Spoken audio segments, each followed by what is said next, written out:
అందరికీ నమస్తే. Welcome back to my channel V for vocabulary in Telugu.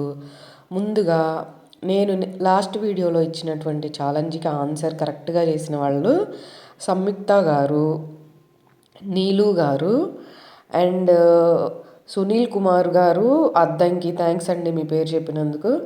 Prem గారు అండ్ కృష్ణకుమారి గారు అండి కరెక్ట్గా ఆన్సర్ చేశారు. అసలు మనం ఇచ్చినటువంటి ఛాలెంజ్ ఏంటి అనేది ఇప్పుడు నేర్చుకుందాం. డిప్లీట్. డిప్లీట్ అంటే తగ్గిపోవడం, క్షీణించిపోవడం అని మన వాడుక భాషలో అర్థం అండి. సో దీన్ని మనం వెర్బ్గా కన్సిడర్ చేస్తాము, గుర్తుపెట్టుకోండి.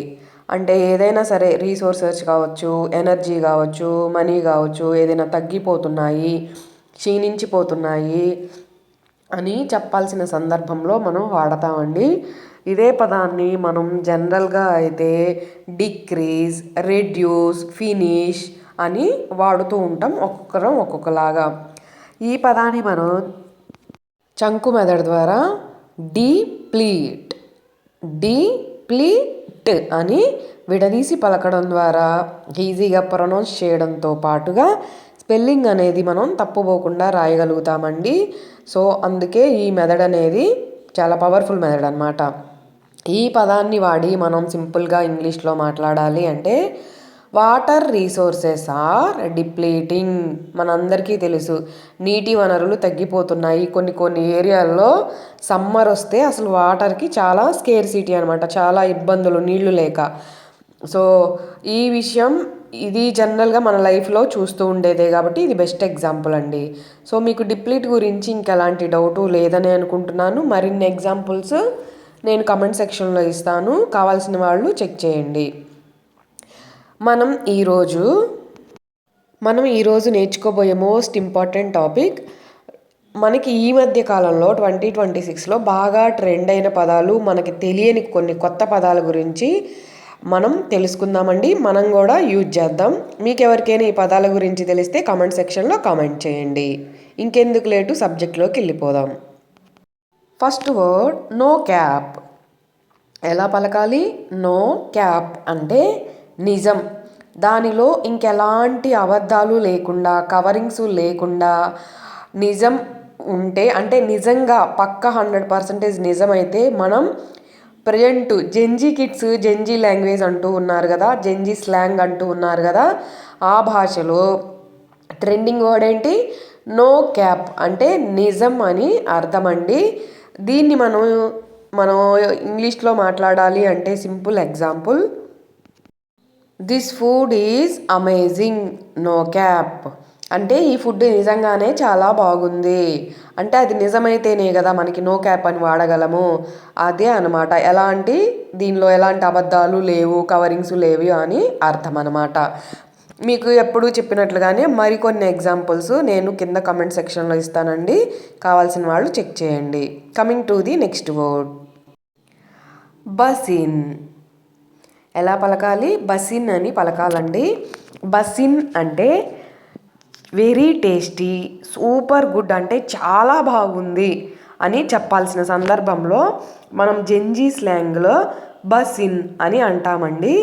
ఈ పదాన్ని వాడి మనం రియల్ టైంలో, అంటే మన నిజ జీవితంలో మాట్లాడాలి, డైలీ లైఫ్లో మాట్లాడాలి అంటే దిస్ బిర్యానీ ఈజ్ బసిన్ అంటే ఈ బిర్యానీ చాలా రుచిగా ఉంది, చాలా టేస్టీగా ఉంది అని అర్థం అన్నమాట. సో మీకు అర్థమైంది కదా. Coming to the next word, rich. ఎలా పలకాలి? రిచ్ అంటే మెప్పించడం, వేరే వాళ్ళని ఇంప్రెస్ చేసే ఎబిలిటీ ఉండడాన్నే రిచ్ అంటారు. అదే మనం జనరల్గా వింటూ ఉంటాం కదండి, చెరిస్మా అని. అంటే వేరే వాళ్ళని మెప్పించే క్యాపబిలిటీ ఉంటే ఆ టాలెంట్ని ఏమంటాము? రిచ్ అంటాం అన్నమాట. సో ఈ పదాన్ని వాడి మనం సింపుల్గా ఇంగ్లీష్లో మాట్లాడాలి అంటే హీ హ్యాస్ గ్రేట్ రిచ్ అంటే అతనికి మంచి రిచ్ ఉంది. అంటే రిచ్ అంటే ఏంది? మెప్పించే సామర్థ్యం ఉంది, అతను ఈజీగా ఎవరినైనా ఇంప్రెస్ చేయగలడు అని అర్థం అన్నమాట. అర్థమైంది కదా. Coming to the next word, NPC. NPC అంటే ఏంటంటే అండి, మనం అంటే ఎవరైనా కావచ్చు, no originality, blindly following someone. అంటే మనకంటూ ఒక ఓన్ స్టైల్ ఉండిద్ది కదండి ఏదైనా పని చేయడానికి.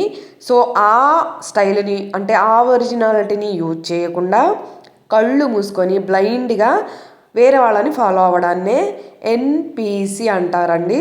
ఇది జెన్జీలో బాగా ట్రెండింగ్ అవుతుంది.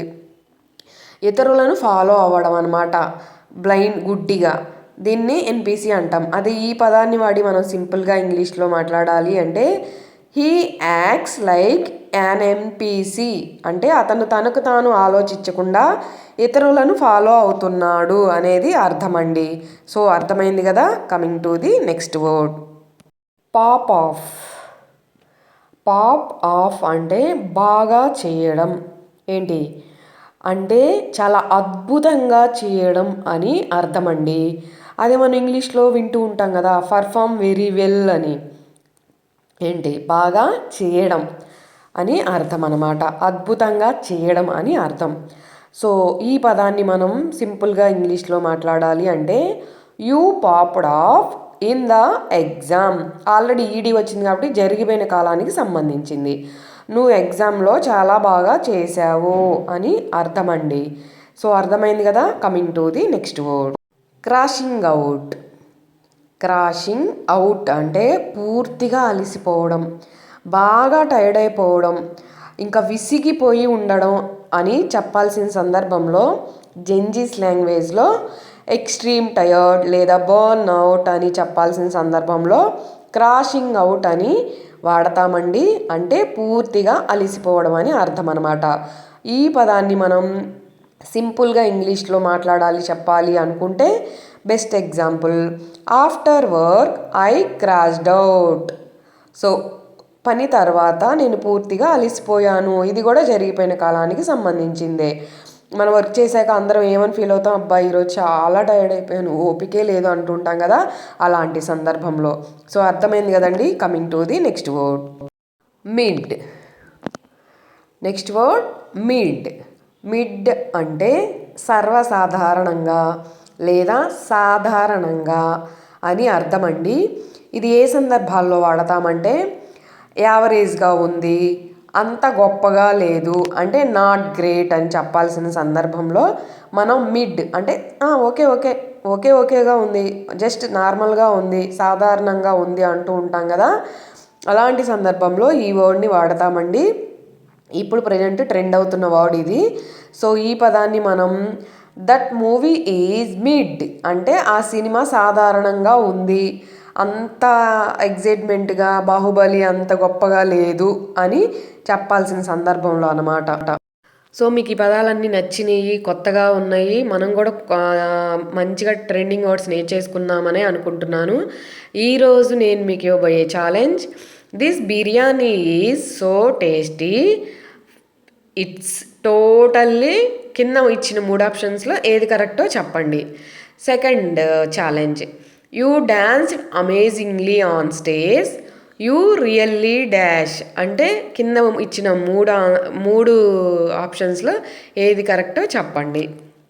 మీకు ఇప్పటి వరకు నేను చెప్పిన పదాలు ఈజీగా అర్థమయ్యి ఉంటే కనుక మీరు ఈజీగా ఆన్సర్ చేయగలుగుతారండి. సో మీ అందరికీ ఈ పదాలు నచ్చాయి, మనం కూడా ట్రెండింగ్ వర్డ్స్ నేర్చుకున్నాము, చాలా యూస్ఫుల్గా, అందరికీ యూస్ఫుల్ అనే అనుకుంటున్నాను.